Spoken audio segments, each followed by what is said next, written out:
नमस्कार दोस्तों। Harshali academy channel में एक बार फिर आपका हार्दिक स्वागत है। क्या हमने कभी सोचा था कि भारत, जो कभी ऑटोमोबाइल के क्षेत्र में वैश्विक प्रतिस्पर्धा से भी दूर था, अब दुनिया के सबसे बड़े निर्यातकों में शामिल हो गया है। वर्ष 2024 ने भारत की ऑटोमोबाइल इंडस्ट्री के लिए एक स्वर्णिम अध्याय लिखा है। वर्ष 2023 की तुलना में 19% की अभूतपूर्व वृद्धि के साथ हमारे देश ने इस वर्ष 50 लाख से अधिक वाहनों का निर्यात किया है। 2023 के लिए यह आंकड़ा लगभग 43 लाख वाहनों का था। भारत की इस सफलता के पीछे कई महत्वपूर्ण कारण और रणनीतियां काम कर रही है। भारत के वाहन अब लैटिन अमेरिका, अफ्रीका और दक्षिण पूर्व एशिया जैसे उभरते बाजारों में तेजी से लोकप्रिय हो रहे हैं। खास तौर पर टू व्हीलर्स, कॉम्पैक्ट कार्स और कमर्शियल व्हीकल्स ने काफ़ी अधिक प्रसिद्धि इन बाजारों में पाई है। इन वाहनों की किफ़ायती कीमत और ईंधन से संबंधित उनकी दक्षता इन्हें काफ़ी ज़्यादा लोकप्रिय बना रही है और अन्य देशों की गाड़ियों की तुलना में काफ़ी ज़्यादा कॉम्पिटिटिव बना रही है। इसके साथ ही सरकार के विभिन्न नीतियां हैं, जैसे कि मेक इन इंडिया, जो विदेशी निवेश को काफ़ी ज़्यादा प्रोत्साहित करती है और भारत में उत्पादन को बढ़ावा देती है। इसके अलावा PLI scheme, production linked incentive scheme भी है, जो कंपनियों को उत्पाद बढ़ाने पर और निर्यात को अधिक से अधिक करने पर इंसेंटिवाइज करती है। भारत गाड़ियों में प्रदूषण से संबंधित होने वाली समस्याओं से निपटने के लिए BS6 मानकों का पालन करता है, जिससे गाड़ियों की गुणवत्ता काफ़ी अधिक बढ़ती है और साथ ही में गुणवत्ता के साथ साथ यह कॉस्ट इफेक्टिव भी होती हैं। तो इन गाड़ियों की लोकप्रियता धीरे धीरे विश्व पटल पर बढ़ती जा रही है। इलेक्ट्रिक वाहनों के एक्सपोर्ट में भी भारत की काफ़ी अच्छी प्रगति हुई है। हमारे देश की टाटा मोटर्स, महिंद्रा और मारुति ने अंतर्राष्ट्रीय बाजार में अपने इलेक्ट्रिक वाहनों को पेश करके इस क्षेत्र में भी नई संभावनाएं खोली है। सस्ती कीमत और पर्यावरण के अनुकूल इन तकनीकों ने वैश्विक स्तर पर भारत की गाड़ियों को पहचान दिलाई है। वर्ष 2030 तक भारत का ये लक्ष्य है कि ग्लोबल ईवी का जो एक्सपोर्ट है, उसका लगभग 15% हिस्सा हमारे देश से हो और इसके लिए पॉलिसी बनाई गई है, जिसका शॉर्ट फॉर्म है फेम और इसका फुल फॉर्म है faster adoption and manufacturing of hybrid and electric vehicles. 2024 में हमारे देश ने ऑटोमोबाइल एक्सपोर्ट्स के क्षेत्र में जो सफ़र तय किया है, जो मुकाम हासिल किया है, उससे यह साबित होता है कि भारतीय ऑटोमोबाइल उद्योग, इंडियन ऑटोमोबाइल इंडस्ट्री अब वैश्विक स्तर पर प्रतिस्पर्धा करने के लिए, कॉम्पीट करने के लिए तैयार है।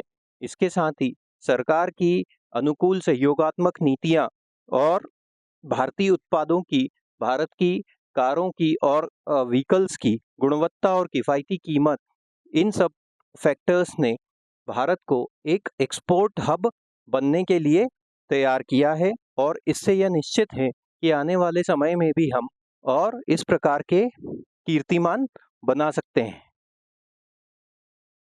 हमारे देश में ऑटोमोबाइल उद्योग का इतिहास भी काफ़ी ज़्यादा रोचक और प्रेरणादायक है। आइए उसके बारे में भी हम जानते हैं। इस उद्योग का या इस सफ़र का प्रारंभ वर्ष 1897 में हुआ, जब पहली बार एक कार हमारी भारतीय सड़कों पर चली। उस समय कारें केवल आयात होती थी और उन्हें एक विलासिता की वस्तु माना जाता था, जो कि केवल अमीर वर्ग तक ही सीमित थी। 1930 के दशक तक यही सिलसिला जारी रहा, क्योंकि हमारे देश में कोई भी स्थानीय आधार ऑटोमोबाइल इंडस्ट्री के लिए नहीं था, कोई भी स्वदेशी यूनिट नहीं थी। लेकिन 1940 के दशक में इस क्षेत्र में धीरे धीरे स्वदेशी रूप में भी अपना आकार लेना शुरू किया। हिंदुस्तान मोटर्स और प्रीमियर ऑटोमोबाइल्स ने अपनी फैक्ट्रीज शुरू की, साथ ही महिंद्रा एंड महिंद्रा ने भी अपनी यूनिट्स शुरू की कंपनियों और अपने यहाँ से वाहनों का निर्माण शुरू किया। स्वतंत्रता के बाद हमारे देश में आत्मनिर्भरता को प्रोत्साहन देने के लिए काफ़ी नीतियाँ बनाई और इसी के तहत आयात प्रतिस्थापन कार्यक्रम या फिर इंपोर्ट सब्स्टिट्यूशन प्रोग्राम शुरू किया गया, जिसका लक्ष्य ये था कि हमारे देश की आयात पर निर्भरता कम से कम हो और हम हमारे देश में ही घरेलू उद्योगों को और इंडस्ट्रीज़ को, हमारे देश की लोकल इंडस्ट्रीज़ को ही ज़्यादा से ज़्यादा बढ़ावा दें। टैरिफ कमीशन इसी सोच का एक नतीजा था और टैरिफ कमीशन की पॉलिसीज़ भी वर्ष 1953 में ही लागू की गई। इसके परिणाम मिले-जुले रहे, क्योंकि एक तरफ तो इससे घरेलू उत्पाद को प्रोत्साहन मिला, घरेलू उद्योगों को प्रोत्साहन मिला, लेकिन दूसरी तरफ उस समय के बड़े-बड़े ऑटो प्लेयर्स जैसे कि फोर्ड और जीएम ने हमारे देश में काम करना बंद कर दिया, क्योंकि टैरिफ कमीशन की पॉलिसीज़ काफ़ी ज़्यादा सख्त थीं और ऑटो पार्ट्स इंपोर्ट करने तक के लिए काफ़ी ज़्यादा लाइसेंसेस से गुजरना पड़ता था, काफ़ी ज़्यादा जटिल प्रक्रिया होती थी। इन्हीं के चलते लाइसेंस राज का जन्म हुआ और जो बड़े प्लेयर थे वो देश छोड़ के चले गए। हालांकि इस अवधि में लाइसेंस राज से विकास धीमा रहा और उद्योगों पर नौकरशाही का प्रभाव इतना ज़्यादा बढ़ गया, ब्यूरोक्रेसी का प्रभाव इतना ज़्यादा बढ़ गया कि मांग और आपूर्ति के बीच में बड़ा अंतर उभरने लगा और ये काफ़ी लंबे समय तक चला। एक समय तो ऐसा आया कि कोई भी टू व्हीलर या फोर व्हीलर लेने के लिए 10 वर्षों तक का भी इंतज़ार करना पड़ता था। इसके बावजूद भी ट्रैक्टर और कमर्शियल वाहनों की मांग में तेजी आई, क्योंकि भारत उस समय हरित क्रांति के दौर से गुजर रहा था। वर्ष 1980 का दशक भारत की ऑटोमोटिव इंडस्ट्री के लिए काफ़ी ज़्यादा महत्वपूर्ण साबित हुआ।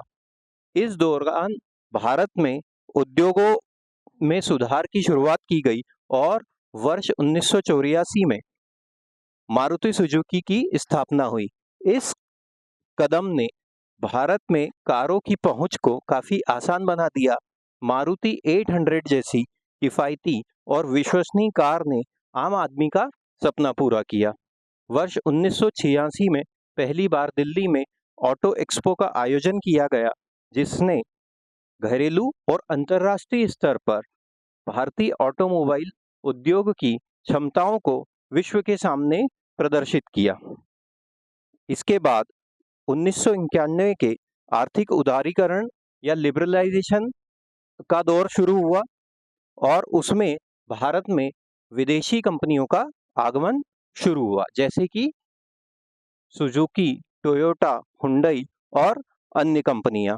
इन कंपनियों ने भारत में निवेश किया, कंपटीशन को काफ़ी ज़्यादा बढ़ावा दिया। 1998 में टाटा मोटर्स ने अपनी पहली कार निर्मित की, जो पूर्णतः स्वदेशी थी, जिसे पूरी तरह भारत में विकसित किया गया था। इस कार का नाम टाटा इंडिका था और इसी कार के निर्माण से भारत की इंजीनियरिंग की ताकत दुनिया के सामने विश्व पटल पर सामने आई।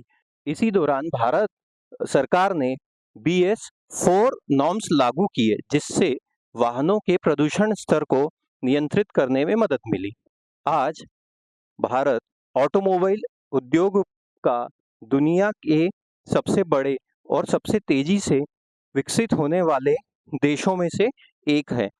मैन्युफैक्चरिंग क्लस्टर्स अलग-अलग क्षेत्र में, जैसे चेन्नई क्लस्टर है, वो फोर्ड, हुंडई और निसान की गाड़ियाँ वहाँ पे निर्मित होती है और 60% या 60% वहाँ से एक्सपोर्ट होती है।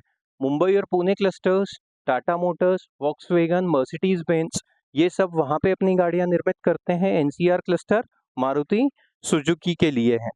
और इमर्जिंग हब्स जो ऑटोमोटिव सेक्टर में आ रहे हैं वो है गुजरात और तेलंगाना, जैसे कि MG और मारुति के लिए और तेलंगाना हुंडई और किया के लिए। यह जो सफ़र रहा है ऑटो इंडस्ट्री का, वह केवल वाहनों के उत्पादन और बिक्री तक ही सीमित नहीं है। ये हमारे देश की आर्थिक प्रगति और आत्मनिर्भरता का भी प्रतीक है।